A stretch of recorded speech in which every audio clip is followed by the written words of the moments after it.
Hello friends, জবেল Bangla চ্যানেলে আপনাদের সবাইকে স্বাগত জানাই। তো ফ্রেন্ড, আজকের ভিডিওতে আমি আপনাদের সবার সাথে আলোচনা করতে চলেছি আবার একটি নতুন জব ভ্যাকেন্সি নিয়ে। তো ফ্রেন্ড, আজকে আমি আপনাদের সঙ্গে আপনারা কিন্তু দেখতে পাচ্ছেন আমি কি আলোচনা করতে চলেছি। আপনাদের সঙ্গে যেই জিনিসটা নিয়ে অনেক দিনে আপনাদের অনেকেরই কিন্তু ডিমান্ড থাকে এবং খুব ইউটিউবে খুব কম পরিমাণে আপলোড থাকে এইসব রিলেটেড জবের ভিডিও, সেটা হচ্ছে মার্চেন্ট নেভি। তো মার্চেন্ট নেভিতে কিন্তু আপনাদের কর্মী নিয়োগ করা হচ্ছে। আর মার্চেন্ট নেভিতে আপনারা সবাই জানেন এখানে কিন্তু স্যালারি বলার মতো কিছু নেই, কারণ স্যালারি কিন্তু এখানে আপনার মিনিমাম 40-50 হাজার থেকে শুরু করে প্রায় আপনি 2 থেকে 3 লাখ টাকা পর্যন্ত মান্থলি আপনি কিন্তু স্যালারি পেয়ে যেতে পারেন। তাহলে স্যালারির বিষয়ে আপনাদের এখানে কোনো চিন্তা থাকবে না আশা করছি। এখানে অনেকগুলো কিন্তু পোস্টে নিয়োগ চলছে পুরো পোস্ট এবং কত টাকা স্যালারি এবং কত বছর বয়স পর্যন্ত আবেদন করতে পারবেন সবই কিন্তু আমি আপনাদের সঙ্গে বিস্তারিত আলোচনা করে দেবো। তো আপনারা পুরো ভিডিওটা অবশ্যই দেখবেন, ঠিক আছে। এইরকম আপডেট কিন্তু সবসময় আসে না, তাই আমি চাই আপনারা দেখা মাত্রই কিন্তু আবেদন করে নিন। তো আমি কিন্তু অফিসিয়াল নোটিফিকেশানটা টোটালি কিন্তু আপনাদেরকে দেখাবো এবং সেখানে অ্যাপ্লিকেশনের প্রসেসও কিন্তু আমি আপনাদেরকে জানিয়ে দেবো। তো চলুন অফিসিয়াল নোটিফিকেশানটাতে চলে যাই। ফ্রেন্ডস, আপনারা কিন্তু অন স্ক্রিনে দেখতে পাচ্ছেন আমি কিন্তু অফিসিয়াল নোটিফিকেশানটার মধ্যে আছি। আপনাদেরকে যেটা আমি বরাবরই বলে আসছি যে আপনারা কিন্তু অ্যাপ্লিকেশন করার আগে সেটা টার্ম অ্যান্ড কন্ডিশন আপনাকে কিন্তু জেনারেল কন্ডিশন কিন্তু আপনাকে অবশ্যই পড়তে হবে, যেটা কিন্তু প্রত্যেক অফিসিয়াল নোটিফিকেশনের ক্ষেত্রে কিন্তু আপনাদেরকে দিয়ে দেয়। সেটা গভর্নমেন্টও হতে পারে এবং আপনার যেগুলো কোম্পানির ক্ষেত্রেও ভ্যাকেন্সি ছাড়ে সেগুলোর ক্ষেত্রেও কিন্তু দিয়ে আপনাকে কিন্তু এইসব জিনিস আপনি যদি লক্ষ্য না করেন সেক্ষেত্রে পরবর্তীতে আপনার অসুবিধা হতে পারে। তো ফ্রেন্ডস, এখানে দেখুন আপনাকে আবেদন করার ক্ষেত্রে কোন কোন জিনিস আপনাকে লক্ষ্য রাখতে হবে।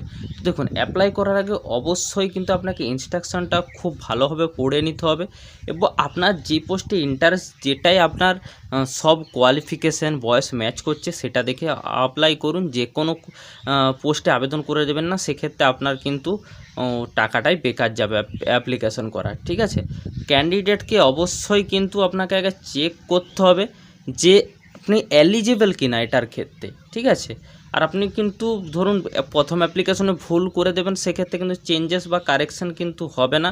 এবং ক্যান্ডিডেটকে অবশ্যই কিন্তু নিজের কিন্তু দেখে শুনে সবই কিন্তু ফিল আপ করতে হবে।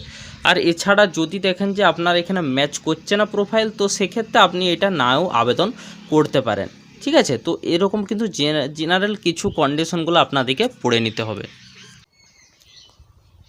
তো ফ্রেন্ডস, এখানে কিন্তু আপনাদেরকে দুরকম প্রসেসে নিয়োগ করা হচ্ছে।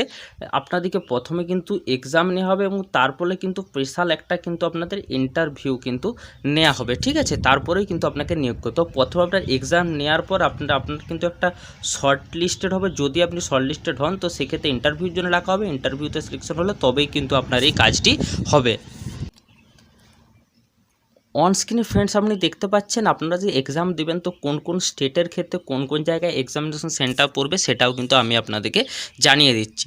দেখুন, বিহার, উত্তরপ্রদেশে, মধ্যপ্রদেশের ক্ষেত্রে লখনৌ, গোরখপুরে, ঠিক আছে। ঝাড়খণ্ড, উড়িষ্যা, ওয়েস্ট বেঙ্গল, মহারাষ্ট্রের ক্ষেত্রে রাঁচি, লখনৌ, আসাম, মণিপুর, ইম্ফল, অরুণাচল প্রদেশ, মেঘালয়ের ক্ষেত্রে গুইহাটা, লখনৌ, ঠিক আছে। আর দিল্লি, হরিয়ানা, পাঞ্জাব, রাজস্থান, উত্তরাখণ্ডের ক্ষেত্রে লখনৌই পড়বে। চণ্ডীগড়, হিমাচল প্রদেশ, জম্মু অ্যান্ড কাশ্মীরের ক্ষেত্রেও কিন্তু লখনৌই পড়বে। তো এই এক্সামিনেশন সেন্টারগুলো, আর আমি জানি যে আমার যারা ভিডিও আছেন তারা বেশিরভাগটা ওয়েস্ট বেঙ্গল থেকেই আছেন। তো ওয়েস্ট বেঙ্গলের পুরোটাই ক্ষেত্রে আপনি কিন্তু রাঁচি বা লখনৌতেই কিন্তু আপনার পড়বে। তো আশা করছি এইটুকুন জিনিসটা আপনাদের কাছে ক্লিয়ার হয়েছে।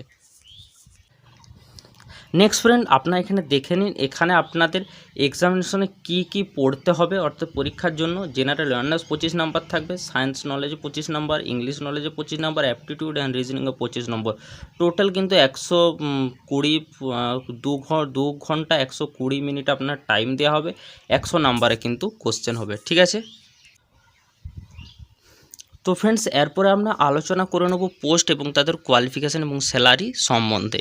তো ফ্রেন্ডস, আপনারা কিন্তু দেখতে পাচ্ছেন প্রথমে দেখুন ডেক রেটিং আছে, যেটা আপনি 17.5 বছর থেকে 25 বছর পর্যন্ত আবেদন করতে পারছেন। ইঞ্জিন রেটিংয়ের ক্ষেত্রেও কিন্তু 17.5 থেকে 25 বছর, সিমেন্টের ক্ষেত্রেও 17.5 থেকে 25 বছর, ইলেকট্রিশিয়ানের 17.5 থেকে সিম্যান পর্যন্তটা কিন্তু 25 বছর পর্যন্ত আবেদন করতে পারছেন।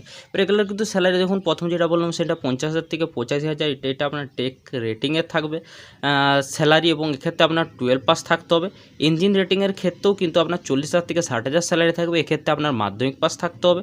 এবং সিম্যানের ক্ষেত্রে কিন্তু আপনার 38,000 থেকে 55,000 স্যালারি থাকবে, এটাও কিন্তু 10 পাস থাকলেই হবে। নেক্সট দেখুন ইলেকট্রিশিয়ানের ক্ষেত্রে কিন্তু আপনার এখানে কিন্তু 17.5 থেকে 27 বছর বয়স পর্যন্ত কিন্তু আপনি এখানে আবেদন করতে পারছেন। 60,000 থেকে 90,000 স্যালারি।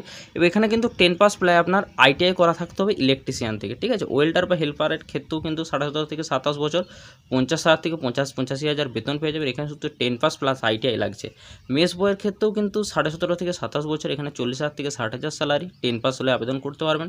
কুকের ক্ষেত্রেও 17.5 থেকে 27 বছর পর্যন্ত 40,000 থেকে 60,000 স্যালারি পেয়ে যাবেন। এখানেও কিন্তু 10 পাস হলেই হবে। এখানে কিন্তু কোনো রকম ITI চাওয়া হয়নি। যেগুলো ITI চাওয়া হয়েছে সেগুলো ITI চাওয়া হবে, যেগুলো ITI চাওয়া হয়েছে সেগুলো ITI লাগবে, আর যেগুলো চাওয়া হয়নি সেগুলো লাগবে না। এবার এখানে কিন্তু বেসিক কিছু জিনিস আপনাকে লক্ষ্য করতে হবে। অনলি শুধুমাত্র কিন্তু এখানে মেল ক্যান্ডিডেট অর্থাৎ ছেলেরাই আবেদন করতে পারবেন।